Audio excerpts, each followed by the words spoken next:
Welcome back to FSMA Presents. Today we are joined by the WASH failures pioneers. We talk about why failures happen in WASH, why it's important to talk about them, and some of the issues surrounding failed projects which need to be addressed if we are really going to succeed in helping people. So, let's get into it. We are joined by Jennifer Williams, Executive Director of FSMA, Esther Shaylor, Rebecca Sindall, and Dani Barrington. Who would like to introduce themselves first? So I'm Dr. Dani Barrington, and I'm a lecturer in the School of Population and Global Health at the University of Western Australia. And I also just love doing things in the WASH sector where I get to make a fool of myself and have fun, as well as trying to do something useful, which is how I've come to get so close to these other lovely ladies. Okay, so in the interest of alphabetical, I guess I get to go next. So I'm Esther Shaylor. I am an innovation specialist over at UNICEF, based out of Supply Division in Copenhagen, and I focus on WASH product innovation. But like Dani, a strong WASH background and enjoy the opportunity to have fun, but also do what needs to be done and have interesting conversations with people. Always happy to talk to anyone about anything. So I guess that's kind of how all of this comes about. So last for me, I'm the earliest in the morning in terms of time zones at the moment.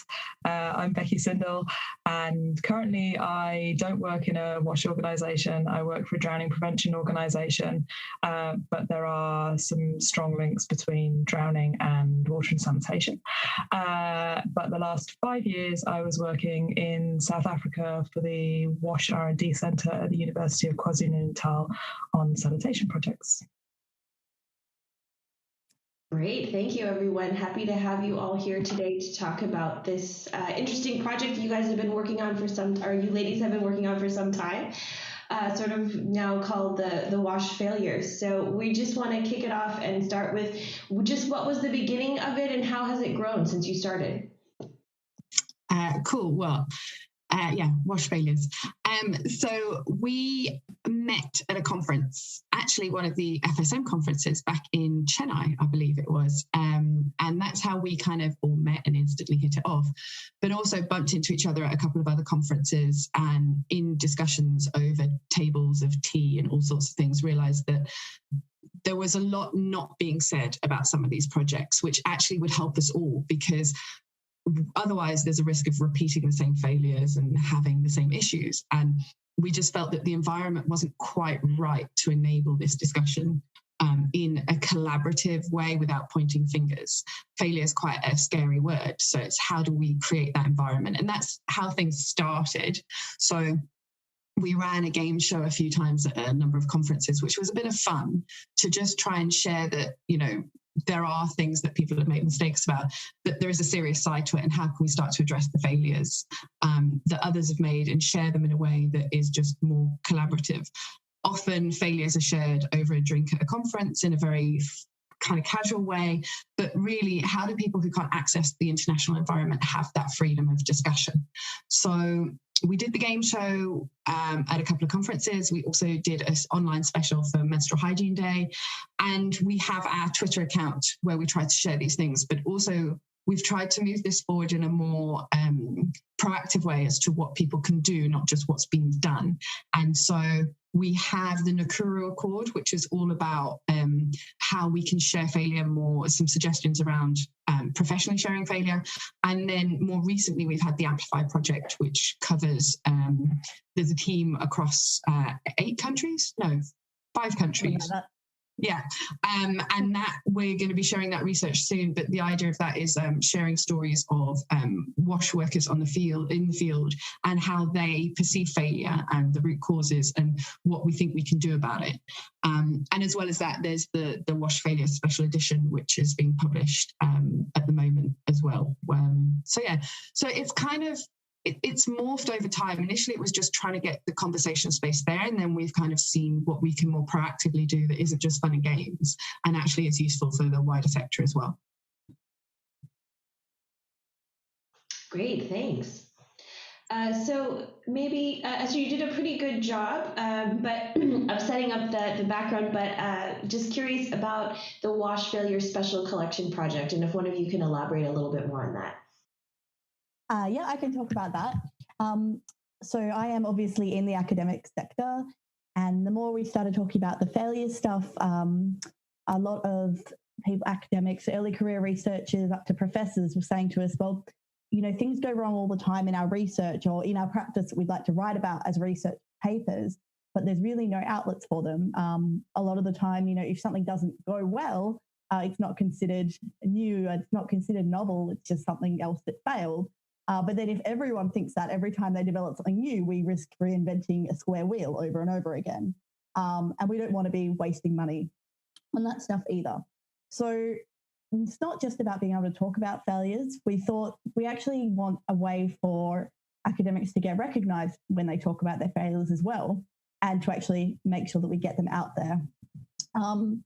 So, we wanted to talk about research failures, practical failures, how you can talk more about things going wrong in your organisation, and then what can you actually do about it.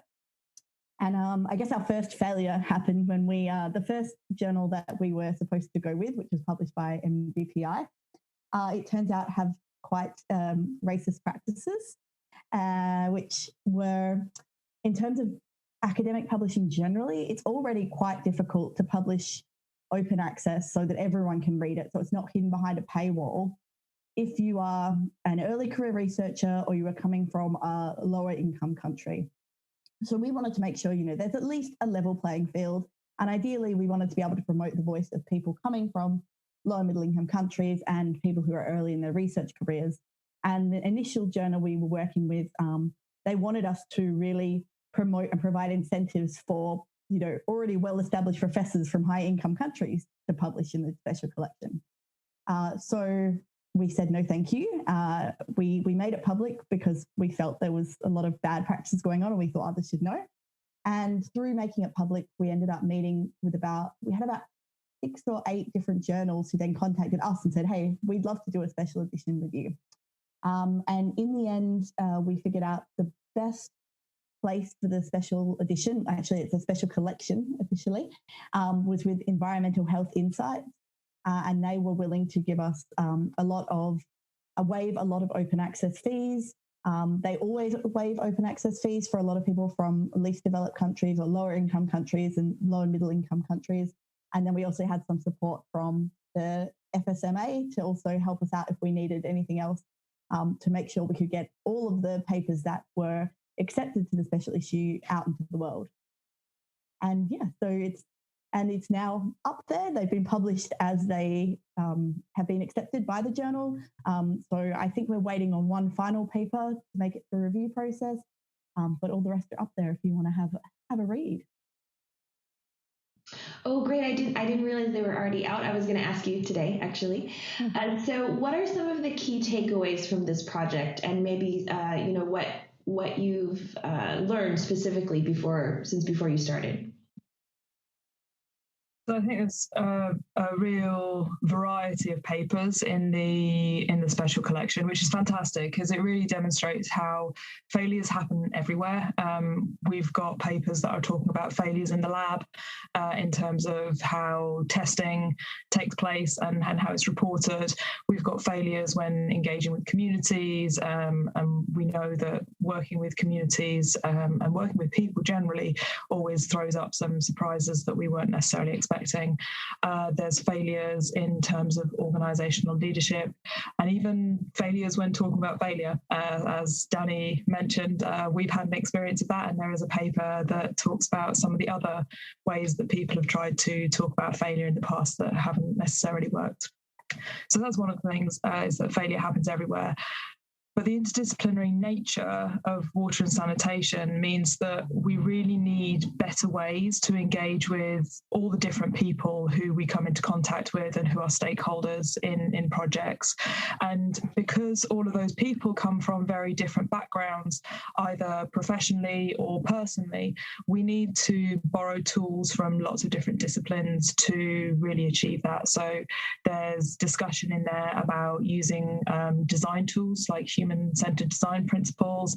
There's some of the tools are borrowed from economics, looking at organizational structure and how you can put together an organization or use an organizational structure to improve the way that we talk about failure and learning from things that go wrong.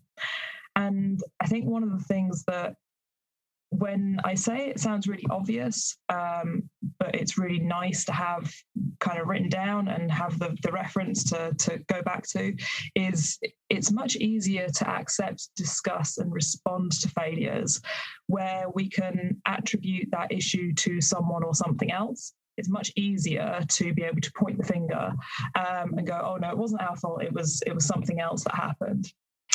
So we really need to cultivate a culture in the water and sanitation sector where we have room to experiment, to be flexible and to be transparent. The scientific method, I mean, proving something doesn't work is as valuable as proving something does work. It means that we're taking a step along that pathway of knowing what does and doesn't work. So that one's been, I think there's some really great stuff in there that gives us ideas of what the challenges are currently and where we can go next. And I think something that is really reassuring to us as our project, so Esther alluded to it, so the Amplifying Local Voices project that we're running, that we've collected data for and we're now doing the analysis on, was hearing from local WASH voices in Malawi, Zimbabwe, Tanzania and South Africa. And so we didn't actually publish our own work in the special collection, we're just analysing it now. But we have actually published a research brief with the findings that that the participants felt were the most important things from that research. And I think, as what Becky said, in terms of the findings that we're seeing in the papers coming out in the special collection, they are very similar. We're seeing a lot of the same issues. We're saying that there are lots of different issues, different reasons that projects are failing, but there are a lot of common themes, and that a big one of those is that, you know, we need to actually be able to talk about it, and we need to work out a way of addressing them when it's not the fault of an individual, but also if it is the fault of an individual, how do we look at that in a proactive way instead of just pointing the finger? How do we make sure it doesn't happen again? Yeah, I think there's been a couple of times where you both have raised so many interesting points.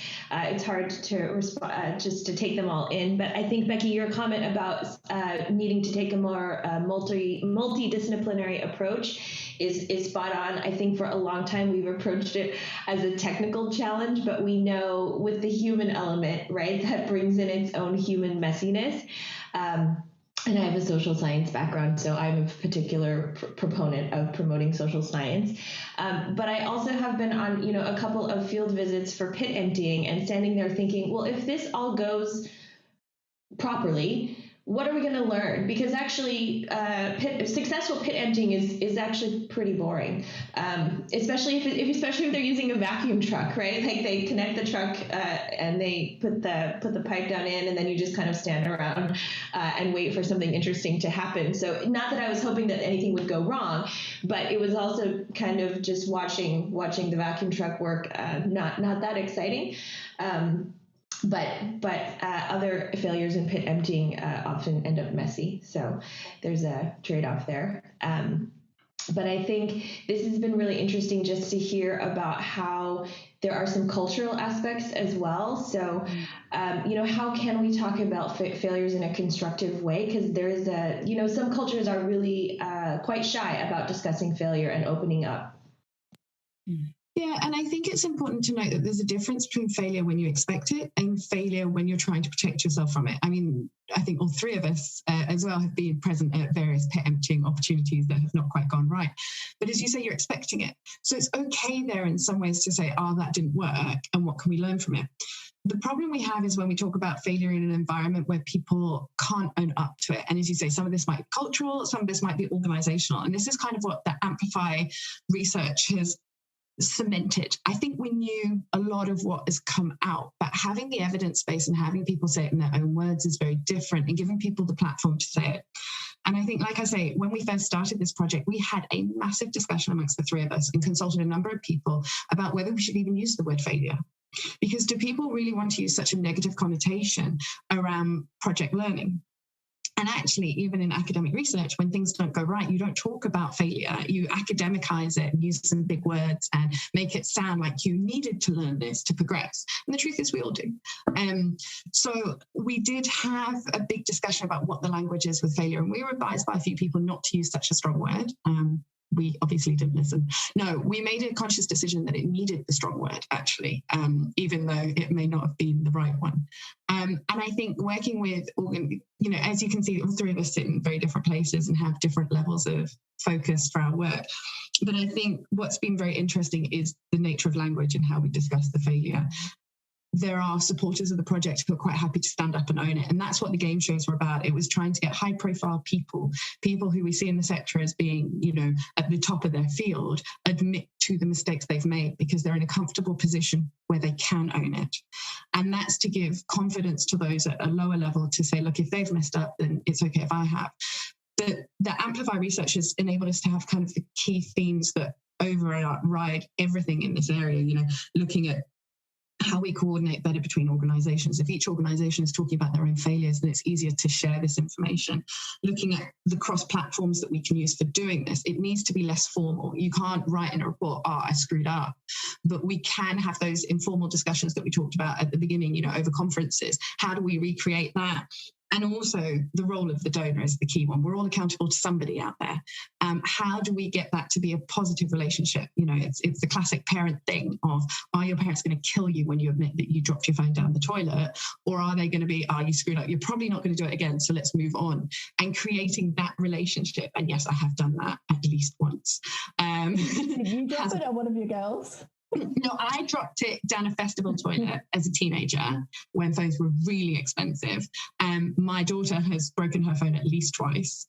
And yeah, different levels of trouble depending on what she's learned from it. But I guess this is it. It's how we learn from our failures and our mistakes. And that's what we're trying to create. It's not okay to always screw up, but it's creating the environment that allows you to learn and the accountability. And working in innovation, this is really like the forefront of failure, right? We cannot get it right every time in innovation. And actually our team is quite good about owning it and saying this project isn't progressing, but we have a process that allows us to stop and check if things are succeeding. And I guess the whole failure discussion, it's about building it into it. In academia, you build in a threshold of error and you build in the opportunity to learn from things. But even then, there's a point where you should have learned this by now. You need to move on because the donor needs you to pay for it. So it's a whole ecosystem, classic WASH systems. We need to think about it as a whole ecosystem and how we create that positive environment. And hopefully the three of us doing our crazy game shows and getting this little bit of funding allows some of that conversation to start to happen. And we can start to see change in the sector. I mean, FSMA have been great in supporting the conversation around failure and that it has to happen because we're never going to get it right. Because if we knew the answers, we wouldn't be doing any of this, right? So there has to be a learning curve. It's just making that learning curve acceptable at all levels. And I think in the field, that's harder, because people feel more duty to succeed and that there's more riding on it, when it's up to those higher up to create the right environment to say, no, it's okay, we'll handle it. Yeah, that's so true, because I think one of the outcomes that you mentioned from the project during the session that Becky presented in at FSM 6 was the importance of coordination and communication, but also managing community and donor expectations. So I think we've kind of touched on that a little bit. I'd love to dig a little bit more into that topic today during this discussion, because we also had just recently seen that Flush and WaterAid America sent out some of the work that they've been doing internally as well, where they also really found a disconnect between programs and designs and impact, but also, again, how the headquarters staff interact with the country level staff. So I know, Esther, you just set this up so beautifully with your last response about the whole system. So I'd love to just explore this a little bit with the three of you. So, yeah, this is something that we talk about a lot. As we said at the beginning, Dani is in Australia, Esther's in Denmark. I'm in the UK, which is why it appears today my internet is so terrible. But we are all working in international development, and development is really still very much led by international players, and there needs to be much greater localization. We've found that through the Amplify project, local stakeholders, people who are living in the communities that WASH projects are happening in, are constantly being told by someone from somewhere else that they know better for what these communities need. And the challenge is, I mean, we've got quotes which literally say, we had a project planned and then the white man showed up and we were told that it had to change. And that meant that ultimately that part of the project failed. I mean, it doesn't get any clearer than that. This was, the donor showed up and was basically said, we want something different. So we have those issues still happening. And the challenge is this isn't just in the WASH sector. So every sector shows up to those same communities and looks at one slice of the problem. And there's no joined up thinking. And it's because of this siloization. Yeah, I think also it would be really helpful and powerful if the donors helped to create the space to talk about what things aren't working well in certain projects, because as you mentioned, Becky, they do often influence the project and definitely are really concerned about the outcomes. And there was something that I was reading late last year that just mentioned, in nonprofit work or NGO work, whatever word you'd like to call it, international development, we set numerical targets, but again, trying to conform human behavior into numerical targets, we've seen, actually, the world has witnessed it just recently. It's actually very difficult. And I think also how we communicate is about public health messaging. We've also, I think, learned in the last 2 years how important really sound public messaging is as well. But I do think, this is going to be controversial, but donors make mistakes too. And so, having them lead the charge to talk about some of those mistakes that they've made or course corrections they didn't take, I think could be really powerful, and I think could help sort of level the playing field a little bit, because I know, Becky, in your presentation, you mentioned a little bit about just the power dynamics and how, when you have that donor-grantee relationship, it does affect how you say things and how you present when problems are arising in certain projects. And I remember speaking to one representative of a donor organization and saying, you don't actually know what people say about this organization when you are not in the room, because you're never in the room. And some of us are in the room now. So I'm just passing along some feedback that I thought might be helpful for you to hear, because you don't know what people say, and it was remarkable to me also to hear about how, we speak to donors when they're in the room and how we speak when they're not in the room, and just really trying to address some of that power imbalance, I think, is what the whole decolonization topic is about. And we've been really trying to also discuss that as well, because it is underlying some of these issues that you bring up in the failure conversation as well. I'm sure some of us have all experienced some of this. So does anyone have any own personal stories or examples they want to share? Michaela, I know you and I talked about one when some of this new information and new report came out. So.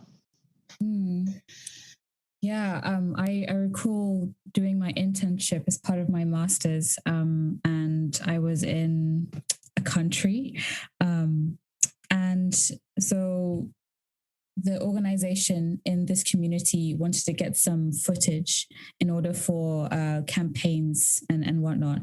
It was all very, very good. People were spoken to on the various levels. You have to go through like a village chief, you have to go through the municipality. So all of that was done. But there was an occasion whereby sort of the technical team came with their drones and fancy cameras, and the people in the community weren't alerted to this happening. And so they saw this drone, not knowing what it was, flying over a village. And then there was sort of like a community like meeting, like, what is this? They're taking stuff from our land, so they want to see how many cows we have, so they want to take it. So there was just a lot of fear from the community in that. And I just witnessed other occasions whereby just the communication wasn't great. So from my experience, hearing what you're saying about the importance of engaging with local voices, and then there was also a comment in Flush's article whereby somebody was sharing their experience in their job, and it says, one quote says, staff and country officers have no way to share their frustrations without fear of retaliation. So it just goes to show that for me, that was a failure in building trust in a community, in somewhere you want to go work and ultimately get something out of for your campaign. So that was my experience in doing that. And then, there were just also other examples of me seeing people like not feeling free to share how they really feel with donors, with outsiders coming in. But then after we left, like, things would come out. So really interested in talking about ways to talk about, I don't know, how people can talk about, oh, this wasn't really good. Yeah, like how do we do that? Maybe, failure is not a good way of saying it, but how does this happen? I don't know if any of you have anything to say about that, or experience anything like that as well. Oh, something I just picked up on there was around trust. And I think that is something that is so undervalued in the WASH sector. I worked on a project for about 3.5 years that was participatory action research. So we were working on WASH issues that the informal settlements we worked with had cited were issues, and moving them forward in how they wanted to actually do it, right? So it wasn't an external actor saying it had to be done a certain way, and we didn't actually have funding to build infrastructure or anything. Our work was more helping to facilitate linkages and things. And, it took a good 2 years to actually build the trust with the communities, where they were actually talking to us really truthfully about things, about what had happened in the past and why they said things in a certain way. And, there were things that were completely different from the first time we met them to 2 years later down the track, when they'd sit down and be really blunt with us about what the issues were. And I think that in WASH, we are so pressed for getting everything done as quickly as possible. These expectations are too high on the time, that we don't build that trust. We don't do proper participatory work. We like to tick a box. I have a big issue with SDG 6B indicator being, a very mandated way of proving a project has had participation, when you don't know that's genuine at all. And I think just generally, I think a lot of WASH programming is done based on wishful thinking rather than actual evidence. And I think a lot of the evidence we're seeing and what we're seeing in the special collection and also in the Amplify project, the evidence is showing us that we're not engaging people, building trust and doing participation well at all. Which is terrifying, because realistically, those are the same issues that we were saying that development was running into in the 1970s. Mm-hmm. Yeah, and I think some of it is the mechanisms we use. I sit in a headquarters where information flows downhill very easily, but it doesn't come back up that hill particularly easily. So I make a request to a country office and they're like, oh, HQ making unreasonable requests again. Where actually, if they said to me, look, we're in the middle of an emergency response, can we get back to you? It's like in anything in life, if something goes wrong, you want that flow of information, the communication and managing expectations. And I think things like WhatsApp allow us to have that informal level.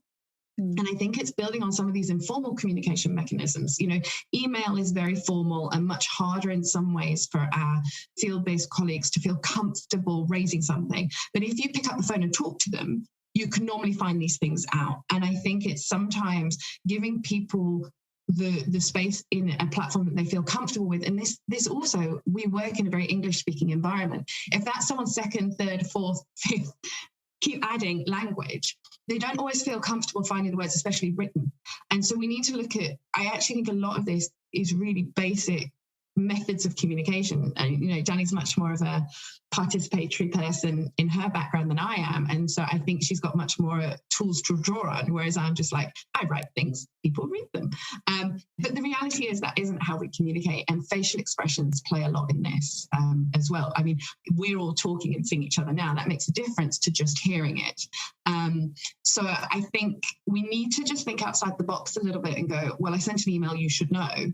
That's not fair on anyone, especially if you're like me and you read the email and then forget to respond, but not because you didn't mean to, it's just you forgot.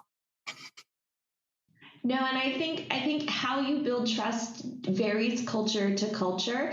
And if you have a more relationship-based cultural interactions, which happens a lot in Africa and Asia specifically, then how you build trust is entirely different than how you build it in a European country, perhaps. So maybe, not to pick on the Germans, but maybe to Germans, you build trust by arriving to the meeting 1 to 3 minutes early, right? But we know that wouldn't be a trust-building mechanism in Tanzania, for example. That wouldn't be something that they would pick up on as a sign of, I'm committing to being on time to this meeting. That's not how they view time or agendas or meetings. And so really learning those differences, those small differences about how you conduct your daily life, and also knowing that someone is going to answer the phone if you call them, but they're maybe not going to respond to your email.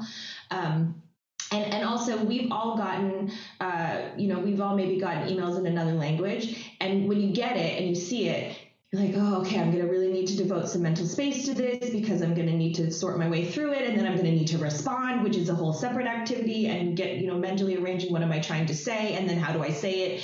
And then how accurate do I believe Google Translate? And then they sit in my inbox longer because I know it's going to take a little bit more. And so I can imagine if you are, if English is your second, third, fourth, fifth language, and you have 10 of them from various stakeholders, it's daunting to think about responding to all of those emails in your non-native language. Yeah. So I guess other practical steps we can think about taking to be more inclusive about talking about failures, but also about how we can start to, some small steps we can start to try to change this conversation and landscape on some of the systemic issues we've addressed today as well. I think one of the things is that around the decolonizing WASH research, or WASH generally, there is more of a push to hire national staff at decision-making levels. And I agree with that, but we also need to be thinking about, are we just listening to the voices of people who even within a country are probably not the most vulnerable and not the people who are working on the ground with people? Just because someone is from Kenya, for example, doesn't mean that they have experience or WASH in their life.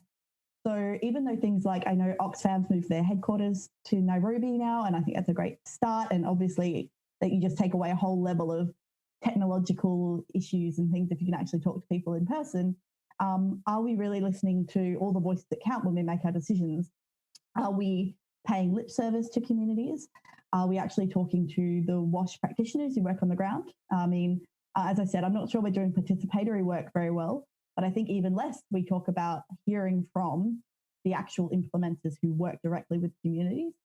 And so I think we need to genuinely have processes in place where when decisions are made, they are informed by the people who best know the situation and the context.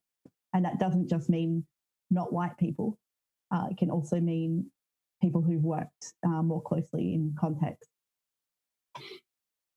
For me, one of the things that's really important is that we recognise that development is very linked, and so we need to be aware, particularly for organisations that work on a single issue, what are the boundaries of what's within our skill set and what happens when we inevitably run up against those boundaries. Because if those communities that we're talking to say, well, it's great that you're here to deal with water and sanitation, but actually the thing that's most important to us is ensuring that that our girls are safe on the way to school, then we can't just turn around and say, oh, sorry, that's not our problem.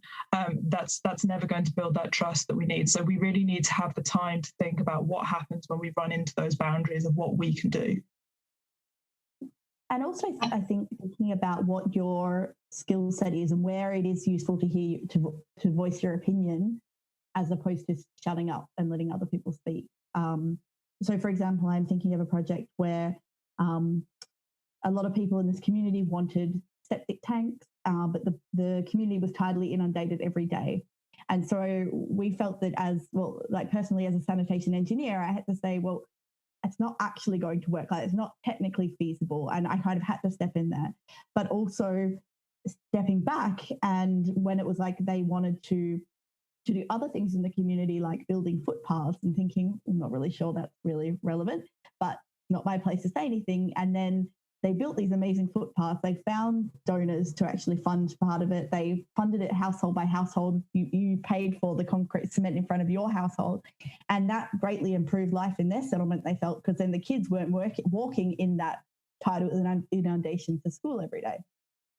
So, yeah, I think that knowing when what you have to say is potentially useful and when we need to be okay with silence and respect others' opinions above our own. I think it's interesting that we're all kind of picking up on communication here, which is a soft skill that we don't consider in the WASH world. You know, we're all like, well, what's your degree? What's your background? What's your experience? But actually, these soft skills are really important. And I think for me, it's creating the space to have those. One of my common things is that I'll get feedback from the field saying, oh, we've hit a barrier. And I'll be like, okay, what is it? And they're like, they tell me very briefly. I'm like, I ask a lot of questions anyway, because I'm just naturally inquisitive, but I actually want to learn. And they don't consider that me and my headquarters role, because I must have all of this technical experience, can still improve on certain things. But the reality is, the more questions I ask, the more I get the opportunity to learn, because then I can spread that knowledge. And I think we often think of ourselves in silos as to what we can do right now, whereas I try and look at a more, well, if I learn this here, when I'm working on the same product in another country, I'll know to negate that already, or I know that may well come up. And I've got that at the moment with a project on accessibility in emergencies, and it's not being picked up how we designed it to be picked up. And I'm trying to get the information from the country office because we've got it in 4 different emergencies right now. So that information, and I think getting individuals to understand that their contribution is valued beyond my timeline. They just see that I've got a timeline and I want to report on that, whereas actually it's not about that. It's about supporting others in the same situation. And so I think how we do communication is really important on this. And that goes back to the donor issue, because again, if we can say to the donor, well, look, we appreciate you sent the money for this, but actually we can have a greater impact if we can take a step back and try this. It's how we sell things. And I think we undervalue those skills in the sector because we're so busy comparing where we got our degrees and what our experience is, where some of these soft skills really do add value to our ability to listen and share.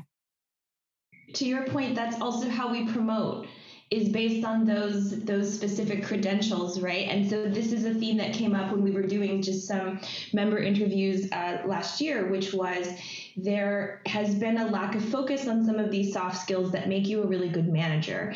And so there had been this sort of, when we know this happens in a lot of industries, when really technical people get put into people management roles, but are given the skills and tools to develop how to manage people, then it is a little bit of a failure. I think we haven't invested in developing some of the mid-level career professionals to move into the next phase of their career and to be really great people managers, and also recognizing that the best technical expert may not be a great people manager. They're entirely different skills, and that's okay.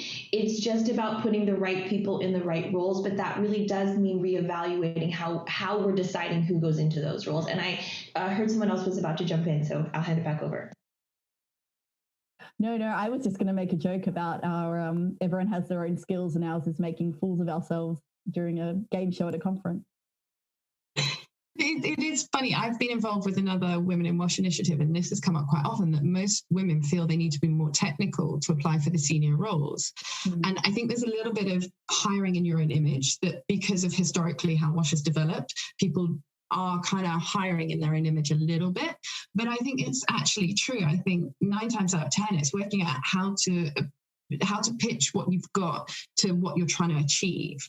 And I think, unfortunately, I find a lot of my field level colleagues aren't able to do this. I'm sat back going, but you speak 100 times more languages than me, because I still only speak English. But also you have these skills of understanding culturally. You can manage the expectations of the senior levels of your community, and also find us these little loopholes, bob and weave, get us round. I talk about wheeler dealering. It's quite an English phrase, but it's the ability to kind of find little loopholes and find opportunities and get your foot in the door. And that is so undervalued. And again, I think a lot of women as well feel that in the Wash, the social side isn't valued. If you're not an engineer, then you can't get those senior roles. Where actually, as you just said, Jen, it's about people management and, working out what is actually needed in the role, rather than the assumption about, what people think is needed for the role.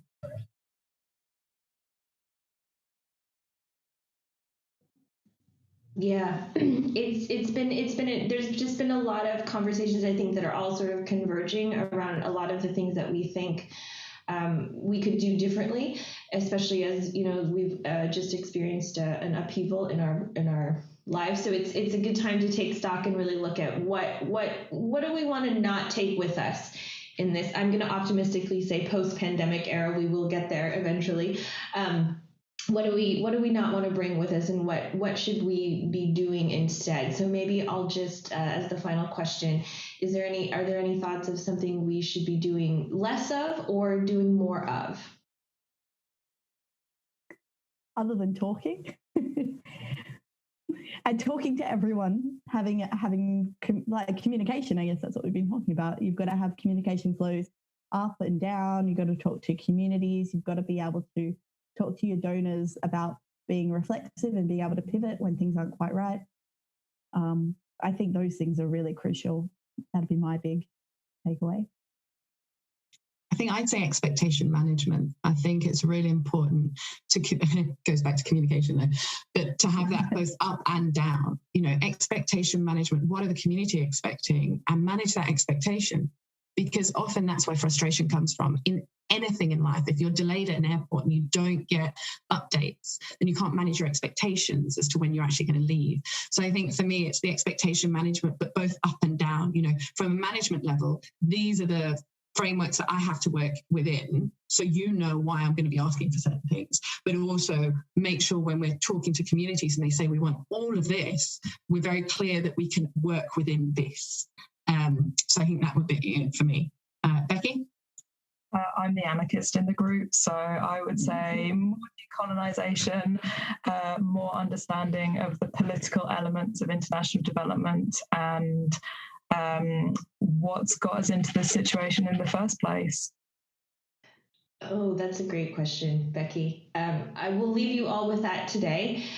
We won't that could be a whole separate series actually on that. So we'll kind of wind down for today. Thank you all again for coming and having this discussion with us. Thank you for starting this conversation and the game show and how it's progressed. It's great to see, and we'll make sure to link some of the articles that are already out in the description box. So folks can definitely take a look and have hopefully gain some new insights. And then we can also, if it's okay, we can also try to link them to our website as well. So, of course, that'd be fantastic. Yeah. Great.